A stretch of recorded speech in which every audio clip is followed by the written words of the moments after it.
रामगंज एक नंबर अंचल में एसआईआर सुनवाई को लेकर बहुत ज्यादा परेशानी के आरोपों से इलाके में नाराजगी का माहौल उत्पन्न हो गया। आरोप है कि आम लोगों के साथ साथ बुजुर्गों, बीमार महिलाओं और यहां तक कि प्रसूति महिलाओं को भी सुनवाई के दौरान काफी देर तक लाइन में खड़ा रहना पड़ा। आरोप है कि हियरिंग के लिए आए लोगों के लिए बुनियादी सुविधाएं नहीं थी, यहां तक कि हियरिंग के लिए आए लोगों के लिए पर्याप्त बैठने के लिए जगह नहीं थी, इसलिए आम लोगों में नाराजगी जताई है।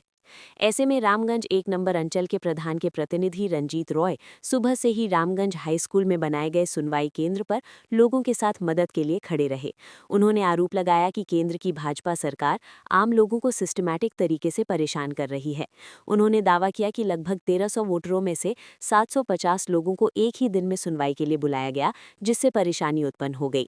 इसलिए उन्होंने सुनवाई केंद्र पर भीड़ को मैनेज करने और बीमार लोगों की मदद करने में सक्रिय और उल्लेखनीय भूमिका निभाई।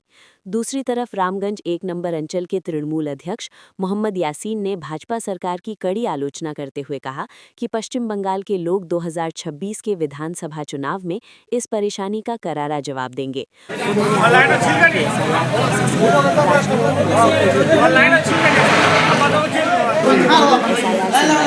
चुनाव आयोग की नाकामी और इंसानियत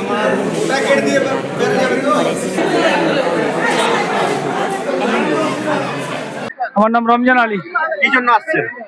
এই যে ওই এসআইআর এর যে আমার নোটিশ পেয়েছি, নোটিশে আর কি নোটিশ জমা করবো ফর্ম। জমা করলেন? হুম। কি বলবেন? অনেকে দেখা যাচ্ছে যে বাচ্চা ছেলেকে নিয়ে আসে এবং বাচ্চা ছেলে আর কি বলবো, তাদের জন্য ফিজিক্যাল হ্যান্ডিক্যাপ একটা ছেলে আছে আমাদের গ্রামে, চলতে পারে না, তারও নামে নোটিশ। আমাদের গ্রামের একটা মহিলার দুটো বাচ্চা হয়েছে, বাচ্চা আবার 1 সপ্তাহ হয়নি, তারও নামে নোটিশ। আজকে একজনের মেয়ের বিয়ে আছে, তার মার নামে নোটিশ, তার বাবার নামে, তার দাদুর নামে, তার সমস্ত পরিবারের নামে আজকে নোটিশ হয়েছে। তারা বিয়ে বাড়ি ছেড়ে চলে আসছে এখানে নোটিশ ফর্ম জমা করতে। তাহলে কি মনে করছেন এটা সাধারণ মানুষকে কি হ্যারাসমেন্ট করা? একদম সাধারণ মানুষকে হ্যারাসমেন্ট করে এরা মেরে ফেলবে। এগুলো তো বিএলও বা কোনো এরকম সরকারি আধিকারিক দিয়ে গ্রামে করা যেত, বুথে বসে করা যেত। নির্বাচন কমিশনের চক্রান্ত, এটা ভোট ব্যাংক বিজেপির। এইরকম করে করে বিজেপি আর কি ওই যে কি করে জিতবে, বিহারে যে কৌশল করেছিল সেই কৌশলটা সেই রকম করার জন্য প্রচেষ্টা করছে। আজকে আছে 708 জনের হিয়ারিং একদিনেই। এটা কি সম্ভব? এটা কি করে সম্ভব? রাত্রি 8টা 9টা হয়ে যাবে। কোন জায়গায় হচ্ছে হিয়ারিং? হচ্ছে রামগঞ্জ হাই স্কুলে। আমার ভুল হয়ে গেছে তো। হিয়ারিং করতে হলো? হ্যাঁ। আপনার বয়স কত? বয়স তো অনুমান 100-র উপরে। তারপরে আপনাকে হিয়ারিং এ আসতে হলো? হ্যাঁ। এতে আপনি হ্যারাসমেন্ট হলেন? আচ্ছা। কি মনে হচ্ছে কার এটা গাফিলাতি হতে পারে? কে করলো? কি করে? এটা নির্বাচন কমিশনের, আপনি কিন্তু 2002 এর লিস্টে নাম আছে, ভোটার লিস্টে ভোটেছিলাম আছে, নাম থাকার পরেও আসছে? হ্যাঁ। এর আগে ভোট দিয়েছিলেন? ভোট দিয়েছি। নামের কি ভুলভাল আছে বা গরমিল কিছু আছে? নামে কোনো ভুল আছে। নামের ভুলের জন্য আসছে? কি নাম আপনার? চমলানি।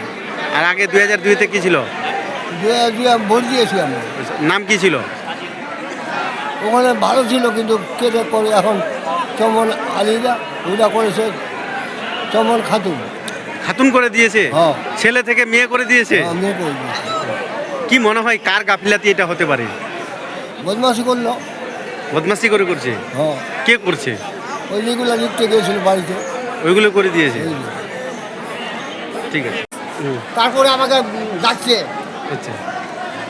এতে তো আসতে তখন আসতে হবে আমাদের। 2002 এর নাম নাই? হ্যাঁ, 2002-তে নাম আছে, 2025-এর নাম আছে, সব জায়গায় নাম আছে। সব জায়গায় নাম থাকার পরেও ডাকছে? সব করে ডাকাইছে। আপনার বয়স কত? 75 বছর। 75 বছর? হ্যাঁ। তারপরে আপনাকে হিয়ারিং এ আসতে হয়েছে? হ্যাঁ, আসতে হয়েছে। আচ্ছা। আপনি অসুস্থ? অসুস্থ। তারপরেও আসতে হয়েছে? হার্টের অসুখ, প্রেসারের অসুখ। আচ্ছা, তাও আসতে হয়েছে? তাও আসতে হয়েছে। কি নাম আপনার? আলাউদ্দিন।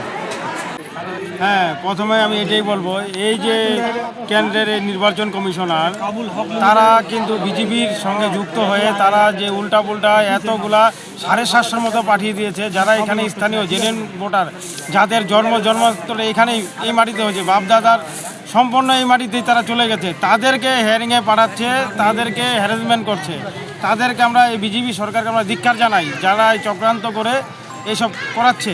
কিন্তু এই যে এখন আমরা এখানে আমরা যুবরা এখানে আজকে আমরা যতগুলা পার্টির লোক আছি সবাই মিলে সবাইকে সাহায্য করছি, যাতে কার কি ভুল আছে কার কি আছে আমরা পার্টির পক্ষ থেকে, টিএমসি পার্টির পক্ষ থেকে আমরা তাদেরকে সাহায্য করছি। আজকে আমি এখানে প্রধান হিসাবে বসিনি, আজকে পার্টি হিসাবে বসছি। দাদা, দেখা যাচ্ছে একজন মহিলার দুটো বাচ্চা একসাথে হয়েছে, জমজ দুটো বাচ্চা 15 দিন আগে হয়েছে, তাকেও কিন্তু ছাড় দেওয়া হলো না, এই বিষয়টা কি? হ্যাঁ, এটা প্রথমেই তো বললাম, এটা শুধু হ্যারাসমেন্ট করাচ্ছে, এটা তো কিছুই হবে না, শুধু লোককে হ্যারাসমেন্ট করাচ্ছে। এর জবাব আমরা 26-এ দিব, ভোটের মাধ্যমে জনগণ দিবে। এই এসআই নোটিশ আসছিল, তার জন্য আসছি। জমা করলেন? না, জমা হয়নি এখনো, এই লাইনে থাকতে হবে। ভিড় আছে? ভিড় আছে অনেক, মোটামুটি কিছু আছে, সবচেয়ে লাস্টে আছে। কি বলবো আর, অনেক সমস্যা সমাধান আজকে আসতে হবে, না আসতে বলে হবে না। অনেক বাইরে বাইরে ছেলেগুলো পরিযায়ী শ্রমিকরা আসছে অনেক দূর থেকে, অনেক ভিড়ভাট্টা থেকে আসতেছে ওরা। হ্যাঁ, অনেক অবশ্যই সাধারণ মানুষকে হ্যারাসমেন্ট অবশ্যই হচ্ছে। আপনার নাম? আমার নাম রুস্তম আলী। লোক তো হ্যারাসমেন্ট হচ্ছে।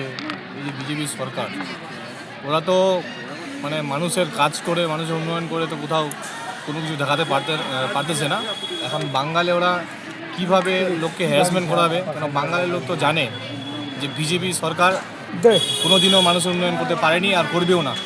তার জন্য ওরা এখানে চান্স না পেয়ে এই যে বাঙালির যত জনগণ রয়েছে সবাইকে খালি হ্যারাসমেন্ট করাচ্ছে।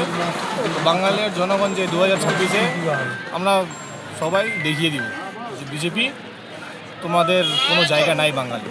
আপনার পরিচয় দেবেন? আমি জিসান রাজা, রামগঞ্জ বাড়ি। আমি তৃণমূল যুব কমিটির সাধারণ সম্পাদক।